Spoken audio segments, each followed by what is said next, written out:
સુરત જિલ્લાના પલસાણામાં વરસ્યો 5 ઇંચ વરસાદ, જેને લઈને ઠેક ઠેકાણે પાણી ભરાઈ ગયા.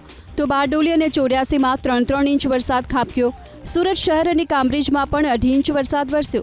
મુશળધાર વરસાદને લઈને પલસાણાના તાતી ઝઘડા ગામમાં 250થી વધુ લોકોનું રેસ્ક્યુ કરવામાં આવ્યું. 32 ગંગા ખાડીના પાણી ટેક્સટાઇલ પાર્કમાં ઘૂસ્યા. બારડોલી ફાયર વિભાગની ટીમે ગઈકાલથી ફસાયેલા કામદારોનું રેસ્ક્યુ કર્યું. આ તરફ ભગવાન મહાવીર કોલેજ પાસે એક ઇમારતનો કામચલાઉ માછડો તૂટી પડ્યો. સદનસીબે કોઈને ઈજા ન પહોંચી. સુરત જિલ્લામાં વરસ્યો ધોધમાર વરસાદ. દ્રશ્યો છે બારડોલી સુરત સ્ટેટ હાઈવેના. હરિપુરા હામના પાટિયા પાસેનો રસ્તો પાણીમાં ગરકાવ થયો.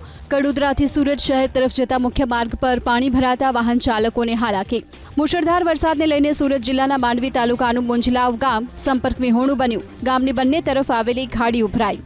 કડોદરાના સારોલી નજીક જળબંબાકાર નેશનલ હાઈવે પર ગોઠણસમાં પાણી ભરાયા, જેને લઈને વાહન ચાલકોને મુશ્કેલીનો સામનો કરવો પડ્યો.